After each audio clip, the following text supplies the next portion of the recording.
7 cameras today.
It's too quiet in here.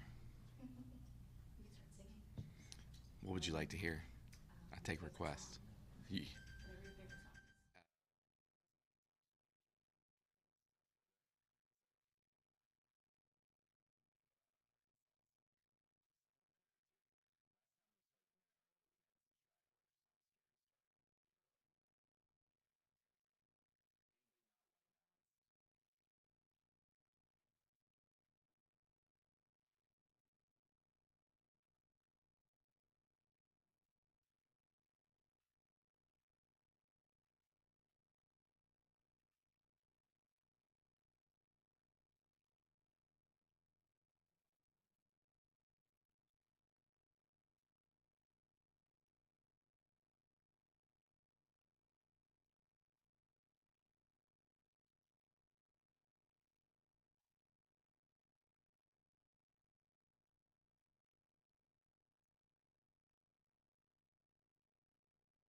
To the Chief's Bi-Weekly Press Conference. Just here in a second, I'm going to turn it over to the Chief of Police. He's going to update on some crime numbers. We're going to give some year-to-date crime numbers. We're going to show a video today from our air support taking the suspect into custody from a stolen vehicle, the one that stole the vehicle at Brooklyn Broadway, and there, bless you, and there was a 9-month-old baby inside. So there's no viewer discretion. It's just a simple takedown from Air 20. Immediately following the press conference, per usual, we'll put the video on our YouTube for you all to steal it if you want to use it for a package or anything. Does anybody have any questions before we get started? Okay, I'll turn it over to the Chief of Police. Chief. All right, everybody, good morning. Thank you for being here for our news update. So we'll start off as per usual with our crime stats, and homicides continue to trend down. These are the numbers as of September 1st, so it does not include the homicide from yesterday that we made an arrest on, which was the triple shooting out in Valley Station, where we had a 17-year-old that was killed and a homicide made an arrest of an 18-year-old. Non-fatal shootings are down 31% also. It seems like that's kind of random, but 31%, 31%, 31%. Pretty consistent across the board. So very proud of those numbers. But really the source of those numbers come down to a lot of what you see here. And we haven't shown much of these numbers. But this is the proactivity and the activity that the officers participate in. And hopefully soon, I think Deputy Chief McKinley one of these upcoming weeks, will be able to give you a little bit better numbers for you to understand the trends over the next couple of years, or over the past few years, of just how much improvement we've made compared to the previous 5 or 6 years, maybe 6, 7 years. And we'll get to that though. But one of the things I want to point out when you look at these numbers is, yes, our calls for service has gone down, but everything that officers are doing in total has gone up.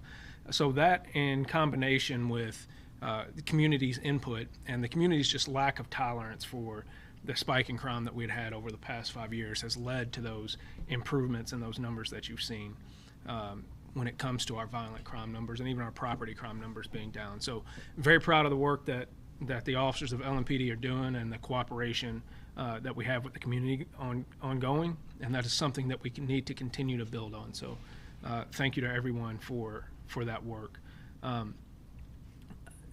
This isn't a problem that we solve alone. Yes, I'm proud that we're getting out here, but when you look at the difference between self-initiated runs, arrest and bench warrants that are served, so understand what arrest warrants are.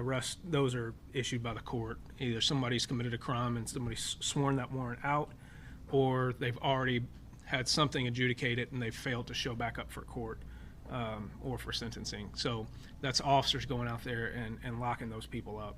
Self-initiated could be any combination of things. So it's not where an officer is actually dispatched. So a dispatched run would be where a citizen calls the police and it's dispatched, the officer goes to a location. Self-initiated, it's going to be some kind of activity that the officer chooses to take on. So that might be a traffic stop, it might be a pedestrian stop, it might just be a business check where officers stop by a business and have interaction with the people there. And so we're very proud. And if you look at some of our numbers from our sustained focus improvement areas that come out of our crime plan, that is a lot of what we're trying to get, is officers out there being seen, being interactive. The community clearly has asked for that, and so that is what we're trying to provide, and I think we're seeing the success pay off. As Sergeant Sanders talked about, I want to go through a video really quickly. So we had an incident this past week where a 9-month-old was left inside of a vehicle around the area of Brook and Broadway, and someone hopped in that vehicle and stole the vehicle. They did end up dropping the child off, but officers were able to catch up to that suspect after the child was safe. And so I want to show you the video from the helicopter of that takedown of that suspect.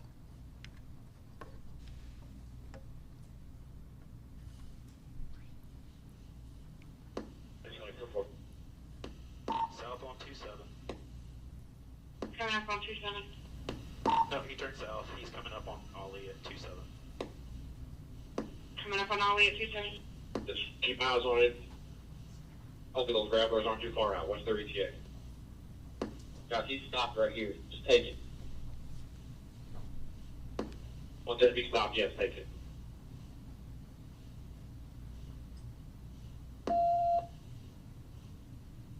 Confirming location is 27. Air 30. Felony stop. High-risk stop. 27 and Ollie. Driver's out. Driver's out. Black nail dreads. Blue t-shirt. Black shorts. Black shoes. Contact with officers. Alright, we got one detained. The car's clear. You can't do something. 1 to 10, cars clear, cancel one tone, 1651. So great work right there by officers. And if you didn't understand some of the traffic that was going on the radio, not only had they used flocks, so some of our technology to help locate this vehicle. They're coordinating with the air unit. You had SWAT units that were en route with the grappler. If you're not familiar with that, that's a disabling device that the SWAT team uses to prevent pursuits. And then, obviously, you can have plans in place, but the suspect stopped right there, so the officers made a decision to go ahead and take him into custody right there, and everything worked out. So very happy that worked out. Great work by those officers coordinating all those resources. And I think one of the lessons we talk about all the time, don't leave your keys in your car, don't leave your car running. I think it goes without saying, don't leave your child in your car.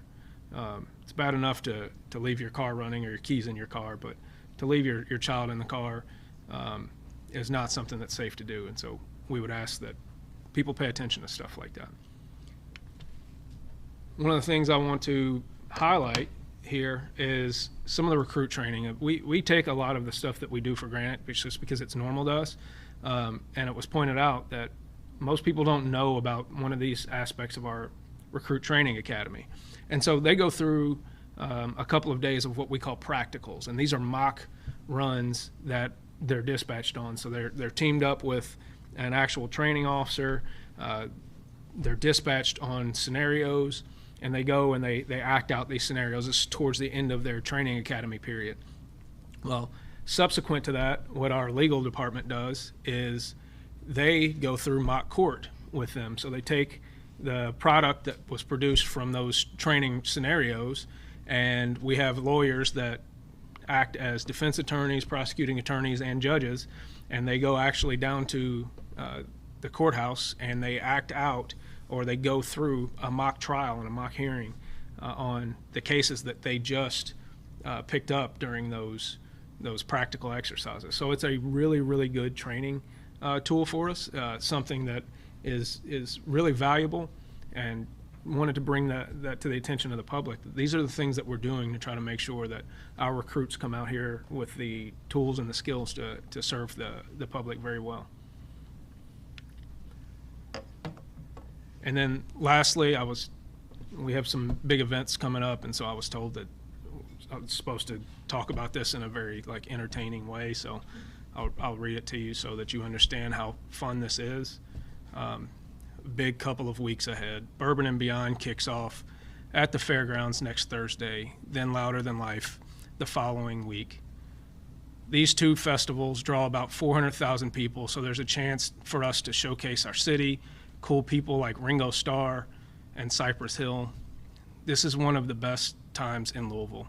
Everyone knows about it, from the Queen of England to the Hounds of Hell, and we'll have about 6-7 safety reminders for you, just so that everybody is up to speed on everything going on. So have fun and be safe. LMPD will be out there. Come a little closer and say hello. We love meeting our community and visitors. We even got to meet Santana. I don't know what that is about. Santa. We got to meet Santa, apparently. So, yeah, the font is small. You got to be able to read, because apparently that's a Cage the Elephant reference. So the festival is laid out differently this year, so hold on and look at the maps before you go. It's an Alabama Shakes reference. It's only funny if I tell you that it's a joke. Keep an eye on your belongings, because nobody wants your beautiful things to be taken, whoever Benson Boone is. It's a song about him, I guess. And then I can tend to get hot in September, so stay hydrated. As cold as ice. There's an old band that's playing there, Foreigner. I think it was in their time period. And on the way in and out, there will be traffic all around you, so please be patient. It's Sturgill Simpson. I think that's a country group. And if you're going to drink, you can dial drunk, but don't drink and drive. And get a ride home, grab a ride share, or call your mom. That's Noah Kane double play. Noah Khan. Goes to show you how well I know these acts. The point is, have fun. It should be a good time. Go out there. Apparently you're supposed to have Riz when you go out there and all that type of stuff, so no cap on that statement. So with that, we will turn it over to you for questions. And you're looking about as painful as I was reading that. So I'm still getting over the old people foreigner comment. so apparent true statement here, you can't discriminate. Age of discrimination only kicks in over 40. And I'm over 40, so if I'm making fun of you, then we're making fun of me, apparently. Okay. So, but I'll let you have the first question since Right, I offended thank you. your... Back to the homicides, our numbers continue to go down. Yes, sir. The percentage of drop is impressive. Multiple other cities around the country are experiencing similar drops. It's a national trend that these numbers are going down. Stop. So I want to correct you right there. So it's a national trend everywhere else. Here in Louisville, it's 100% because of our community and the work that LMPD is doing in our crime plan. So none of the drop in numbers that we see here is a result of a national trend. It's all because of the work that you're putting in. Is that what you're saying? 100%. Okay. So I'm being a little facetious there. Obviously, there was a spike in violent crime across the country post 2020, and I think every community, every major city struggled with that simultaneously. And I think part of what happened is there was a lag in all of these communities trying to catch up to new trends in crime and the way that crime was needed to be dealt with in this day and age. I think there was a sense that maybe police didn't have control, or that things were going to be allowed that shouldn't be. And I think there was a legitimate fear from officers to be proactive. And I think you saw that in a lot of our proactivity, and I think you've seen that in other cities. And so it's taken a lot of work in all of these cities, including here, to build those bridges with the community, convince the community that we are trustworthy, that we are doing our jobs the right way, and also convince officers that they'll be supported when they go out here and do police work. So, and I apologize if I cut your question off, so I will let you finish. That's fine. And are we back? We're not back to pre-pandemic levels yet, are we? We're very close. And we can give you some of those pre-pandemic numbers. I don't know if you have them off the top of your head, but we are very close to a lot of the pre-pandemic levels that we were at.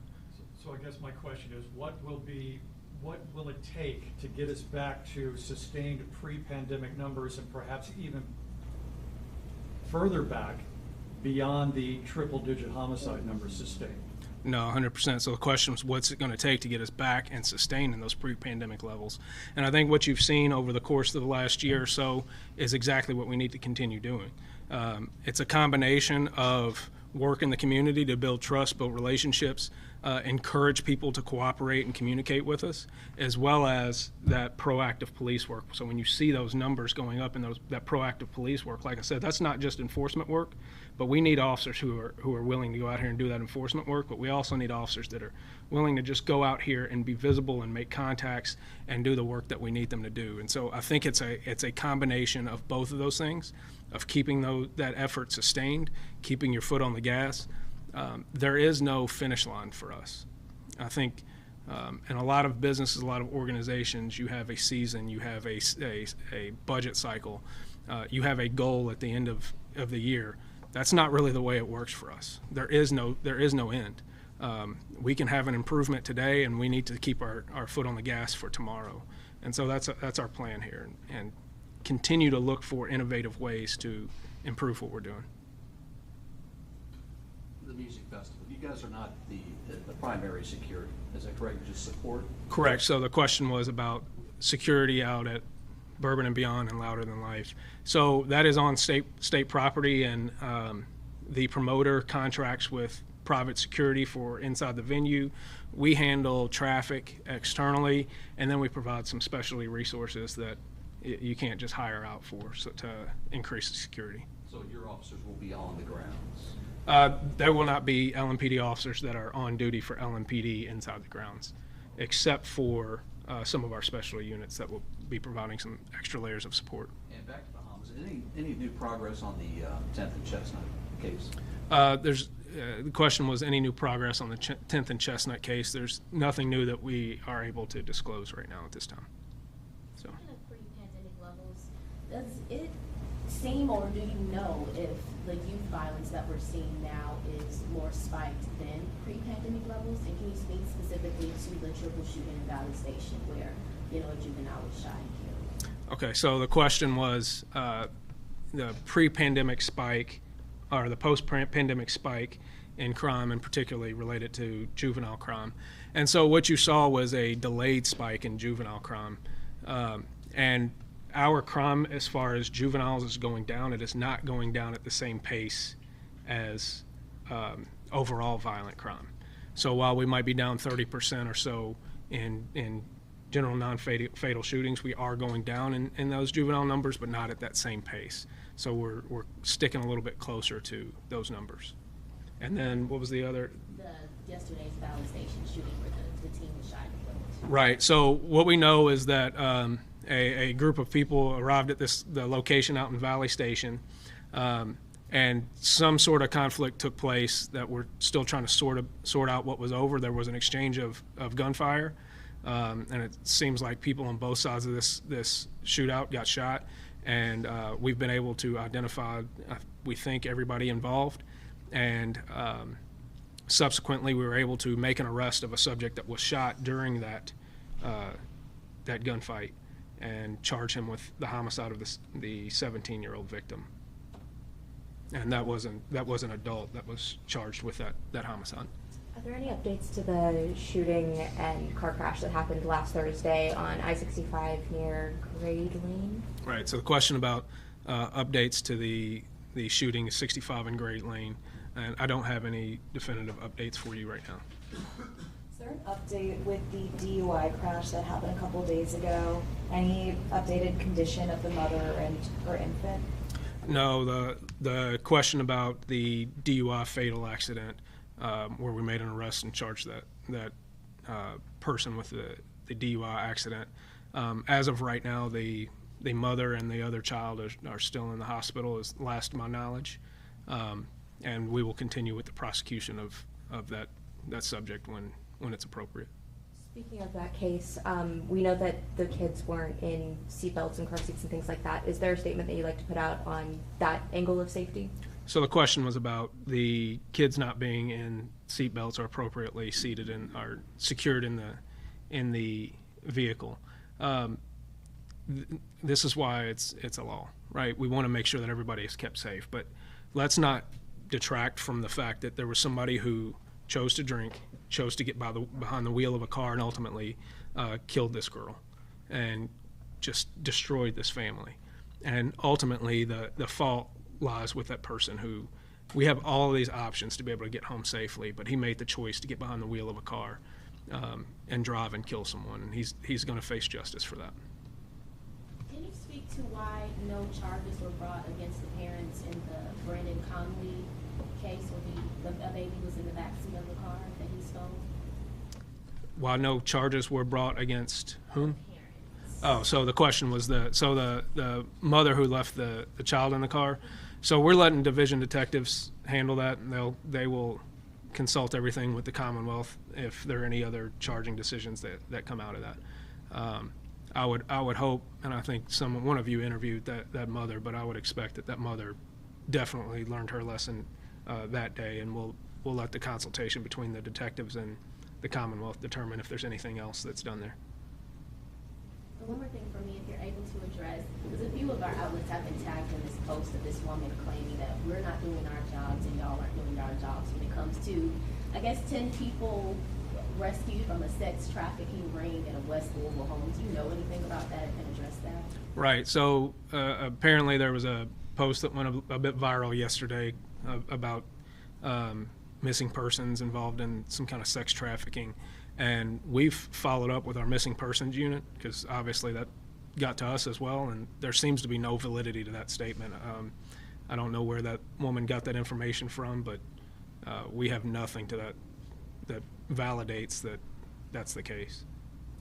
We've all done lots of stories over the years of downtown safety, and there's this notion that downtown isn't necessarily safe. In light of recent events, would you say downtown is safe? What recent events are you referring to? Because we really haven't had too many high-profile things that happen in the Central Business District. Different, I'm trying to think, because this wasn't a me question. Different, it wasn't me. Different, I believe, like a couple of carjackings and things like that, that type of stuff. So there was a carjacking yesterday that occurred downtown, and we were able to immediately locate that person, and pursuit ensued, and officers were able to take him into custody. It's outstanding work. I can't tell you that with 100% certainty that anywhere is perfect. But I can tell you that downtown, the Central Business District and the entertainment areas, is a very safe area to go. And we have this notion that I think is it doesn't match what is actually going on the street, that we have a lot of people that are afraid to go downtown, and that's just not the case. I think people think that you go downtown and you're going to get robbed or you're going to get shot. No, that is not the case. We have hundreds of thousands of people who come downtown on a daily basis. And I think people need to visit downtown and experience downtown for themselves as opposed to relying on social media for their information. It's just not the case. Chief, there's a story in the national news about a child who was fatally shot during a so-called ding-dong ditch incident in another state. What is the message from police to kids who do this and the people that they're being targeted, the homeowners? Right, and so the question was about, I believe that case happened in Texas where, and I think, I'm not 100% familiar with this particular ding-dong ditch case where a homeowner ultimately shot a young person. I can't remember their age either. But I think there were also some more factors to that. This wasn't, we've all played ding-dong ditch at some point, right? We knock on a door and we run, or we ring a doorbell and we run. That's stupid kids being stupid kids. I expect that to continue. One, as a homeowner, you can't shoot somebody for knocking on your door or ringing your doorbell. That's absolutely crazy. But two, I think we've also had a trend of kids who are kicking in doors and running. And I think that might have been the case down there. And put yourself on the receiving end of having your door kicked in and how you would respond. You would assume that someone is there to hurt you or break into your house. And so if I could get messages out to kids, one, we probably wouldn't be in, you wouldn't have much need for us in the first place because, but I don't think, that's just stupid. Don't kick a door in. Like that's not a game. You've crossed a line. We all do. We all play pranks. There are certain lines that you can't cross when you start to damage people's property, when you start to break into people's homes, and there can be instant consequences for that are tragic. And so that type of stupid stuff just needs to stop. What's your message to the homeowners in instances like that? Well, I mean, I'm not sure how a homeowner is supposed to discern in fractions of a second whether this is a kid playing a prank who's kicking my door in or someone who is intent on doing harm. So everybody has to weigh what they know right there at that moment and make a decision to keep themselves safe. And it's an unfortunate, circumstance when that type of stuff happens, but don't kick doors in and you don't have to worry about that. The IG released that report, and according to it, LMPD prioritizes violent crimes, leaving many property and financial crimes low on the list. What is your message to people who are maybe the victim of those misdemeanors? So the question was about the OIG's report related to our detective caseload. And like I said in the statement, I don't disagree. I mean, I think we've all acknowledged over the years that we have a workload problem due to a lack of personnel. We need more people, but one, we will never use that as an excuse. We are constantly trying to find ways to improve our operations and provide better service to people. And so if I were to rely on, we're short manpower and just blow that off, that would be inappropriate. And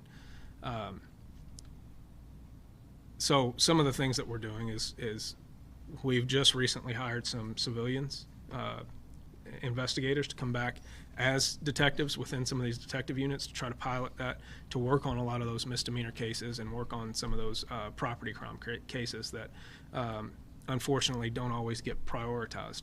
But I don't want people to think that their situation is not important. Yes, we have to prioritize violent crime, but we take seriously any property crime, any theft. We are taking steps to alleviate some of that. We're working on our recruiting. We are hiring civilian detectives. We're also trying to look at the way that we're managing caseload to make sure that we can prioritize some of those cases that are solvable and we can bring some closure and some justice to some of those victims. Are there any other of the recommendations that the OIG recommended you immediately implement, such as allowing patrol officers to follow up on investigations, formalizing a mentoring program, upgrading software for case management? Are there any? Can you speak to anything so far that? Yeah, so there's a lot of things that were recommended. As far as we've never stopped officers from following up on their own cases. So I think that might have been a little bit of a misunderstanding. As far as overtime being allowed for detectives, we don't limit overtime, so don't really understand where that came from either. Detectives can work overtime just like every other officer can. But we have updated, and we continue to work on updating our case management software. This is something that, from a technology standpoint, I think they were on the phone yesterday talking with Mark 43, who is our records management system provider, on how we can streamline a lot of those issues. I know that has been one of our frustrations with that particular software, but it is something that we have, over the last 4 or 5 years. This isn't a new problem. This is something that we have been working on as far as the case management software. You mentioned flock cameras when you were showing us the video of you all arresting the man who took that car. The city budgeted more money toward flock cameras this year. I think we're supposed to get about 140-ish. Do you think that having more of that resource will help LMPD be able to solve more of those crimes a little bit faster? So the question was, increasing our flock camera coverage, will it help us solve crimes a little bit faster? And I think you've seen several examples over the last few months where we've been able to utilize that type of technology to locate and apprehend criminals or vehicles that have been involved in crime. So 100%. That's why we are continuing to expand our investment in that type of technology. And when you look at the overlaying of technology, so there you not only had flock cameras, but you had some equipment that was going to be utilized by SWAT. You had the air unit. So we're also we should have our helicopter up and running here soon. Our second helicopter, that is. You've been familiarized with the Drone as a First Responder program that's going to be run out of EMA. We are also working on utilizing our own drones on patrol and getting that program more functional. So I think when you talk about the layering of technology in conjunction with the personnel and what they're doing, I think it all tends towards our ability to solve a lot of those crimes faster. And it all comes back to, can we provide a service to the public that is going to keep them safe and bring closure when they are the victims of crimes. So, all right. Well, I appreciate it. Thank you all. Have a good day.